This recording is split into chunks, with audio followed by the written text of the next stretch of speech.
don't imagine that the public is going to get any real dramatic information they don't already have. Again, I'm with you. I wish they would just release it and get it over with, but I don't think it's that simple. At least 16 files disappeared from the Justice Department's public webpage for documents related to Jeffrey Epstein, including a photograph showing President Donald Trump less than a day after they were posted, with no explanation from the government and no notice to the public. The release of thousands of pages of documents related to the late sex offender Jeffrey Epstein's abuse has left some disappointed, given only a fraction was made public, many with numerous redactions. Well, joining me is Greg Swenson, the chairman of Republican Overseas in the UK. Thank you for joining us on Times Radio. Greg, what do you make of the fact that some of these documents have been deleted after they were initially published? Yeah, Harry, it's a great question. I had not heard that. It's not really making the news here. In fact, when you mentioned it prior to the commercial break, I just perused all of my sort of, basic news sources, even conservative and also just mainstream media. And I haven't seen a lot on that. Now, doesn't mean it didn't happen. I don't have much of an explanation. Well, I can tell you that it's a photograph, or one of the things, it's a photograph of Donald Trump with a woman who's been, and it's been seen on the desk. The photograph shows, it's a sort of photograph of a photograph, if you can understand that, on Jeffrey Epstein's desk. And it has been reported widely across various British newspapers and the AP Newswire. Yeah, I know it's big news in the UK, and I think the whole Epstein scandal has been big news this week in the UK. It's not as big a deal here, believe it or not. It is for some, for sure. For Thomas Massey and Marjorie Taylor Greene, it's big news. But I don't know anything about why this stuff was deleted. But I've been saying for weeks now that there would probably be disappointment in the release of the files, even though, as you pointed out, that the entirety of the files have not been released yet. I'm sure they will be, but I think it's going to lead to disappointment because there's probably nothing new in the files. Maybe some more, sort of seedy pictures. I don't think Bill Clinton's happy right now with the hot tub shot, but the ones that were released, the photos that were released on Thursday by the Democrats just made the case even more dramatic that this guy was a real perv and a real creep, to Epstein. But I don't think there's going to be anything really new. We already knew about Larry Summers. We knew about, a variety of people, Bill Gates, that's kind of old news. So, but Greg, is the reason it might be new photographs, but it's not new news. But we've only had, as I understand it, 1% of the documents. I mean, is the fact that we don't know much new is because actually the huge majority of documents haven't been released, and we were promised by the Republicans and by Donald Trump's White House that this was going to be the most transparent government in history, and what we get is a very, very partial release. And those documents that have been released have been heavily redacted. And as you point out, even Republicans like Marjorie Taylor Greene says people are raging about that. I think that there's definitely a wing in the party that's raging about it. There's no doubt about it, right? I mean, the easiest thing to do here would be just to release everything unredacted, or maybe just with the victims' names redacted. But they've got 120 lawyers at Justice working on this. And I'm kind of, we're all disappointed. Some of us, because it's just a distraction. I wish they would just get it over with. But the reasons for being careful are the same reasons that the Democrats were careful. And obviously with the Democrats in power for, 4 years, even in the Obama years, they didn't want to embarrass people that weren't in any kind of potential indictment, that weren't they weren't able to be criminally prosecuted. So why drag them through the mud? Now, again, I'm all for humiliating people that were involved in trafficking young girls. That's fine. I don't mind that. But I'm not for humiliating people that might have gone to a party in the Upper East Side of Manhattan in 1999. Yeah. So there is some merit to being careful, and it's the same reasons the Democrats were very, very careful. If there was anything about President Trump in any of this that was potentially damaging, I guarantee you it would have come out in the fall of 2024 before the election. Okay, well, we'll have to wait and see. But you do mention the embarrassment for Bill Clinton, new photographs of him, including one in a Yeah. hot tub.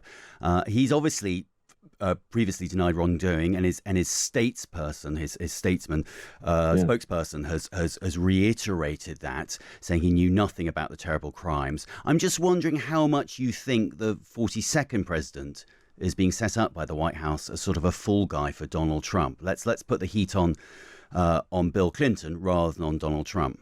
Yeah, I don't think so. I mean, look, I think the people know about Bill Clinton, right? When he was impeached, essentially, I mean, for lying to Congress, of course, but let's face it, he was impeached for having an affair in the White House, and that was unseemly. But he was polling at 80, a few months later, and he actually picked up seats in the midterm elections, which is very rare for the party that's in power. So, I think that's old news for Bill Clinton. I don't know that they're trying to do anything that, I can't imagine that the voters in America don't already know that Bill Clinton liked to womanize, right? That's, and as you said, there's no crime in that. I don't think they can get anything on Bill Clinton that we don't know about already. I was not surprised that they picked on Bill Gates and Larry Summers, because what both Larry Summers and Bill Gates did recently was sort of go against Democrat Party orthodoxy. Bill Gates in writing that letter a few weeks ago that was questioning the sanity of the net zero crowd, and then of course Larry Summers publicly criticized Joe Biden back in 2021 for for the reckless spending, and he warned that it would likely cause inflation, which it did, and he was right about that. So I don't think the Democrats can forgive people in their own party for going against the groupthink, and that's what surprised me on Thursday, was that they came after Bill Gates again, and 3 or 4 weeks ago they came out against Larry Summers, and it really ruined his career, basically. And so, But Greg, are you suggesting yeah. that the Democrats are sort of cherry picking people they don't Oh, like? without a doubt, yeah, definitely, because they're not in charge of releasing all the files. They're just leaking the ones that they want to leak, and so, and they did that quite deliberately and publicly in the last few weeks. Thursday as well as a month ago. So, yeah, I mean, everyone's going to use this and try to weaponize it. I'm not sure, again, that there's any new news here, right? I think, yeah, maybe a month ago, those emails had a few names on them that were new, and that doesn't surprise me. But, again, what I said at the beginning of our talk, Harry, is I just think people are going to be disappointed in even when it's fully released, and the system's not perfect. This is not a good moment when half the world was anticipating the full files and they didn't get them, and that's just annoying people on both sides. And so I wish they would just get it over with, just so we can talk about something else. Well, when do you think they will be released? Because as I've pointed out, it's only 1% of all the documents, and the Democrats are going to keep working with rebel Republicans to force the administration to release more files. It's up to the administration, isn't it? Well, not really. I mean, the administration went ahead and appealed to Congress a month ago to release the files, and Congress voted on it, and all but one representative voted for the release. And the guy who voted against it, he made some good points, but he was one out of whatever 450 congressmen. So no, I don't think it's the administration here. They went ahead and gave it the thumbs up. The problem is they have to do it the right way. They have 120 lawyers working on this thing, and we only have 1%, which I find amazing. But there has to be some process first of all to protect the victims.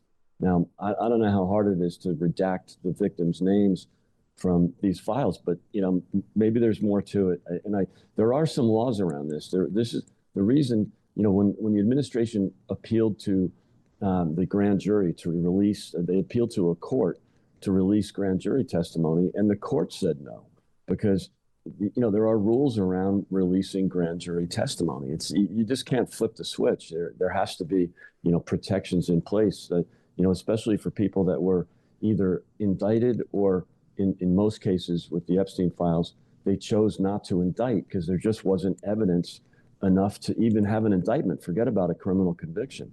So that's what I think, again, why people are going to be disappointed. If the grand juries thought there was not enough to indict on. I don't imagine that the public is going to get any real dramatic information they don't already have. Again, I'm with you. I wish they would just release it and get it over with, but I don't think it's that simple. And finally, Greg, I was wondering what you would say to the idea that this reflects very badly on Donald Trump and his character, that he spent most of this year trying to suppress the release before finally doing his U-turn.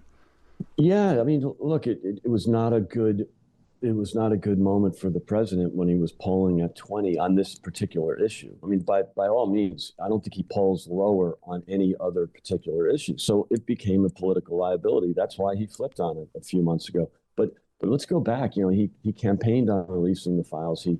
He talked about it quite a bit in the beginning of his administration, and then he changed his mind. I don't know exactly why he changed his mind, but I know the Democrats did the exact same thing. They sat on this for 4 years.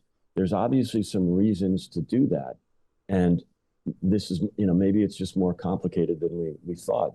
I would again. I hope I was hoping they just release him so we could move on. But there's got to be something that makes it difficult for both the Democrats who sat on it for 4 years, and Joe Biden had no liability here. He's never been involved with Epstein, and yet he didn't release them. Yeah. And again, if it could have hurt President Trump, I guarantee you they would have released it.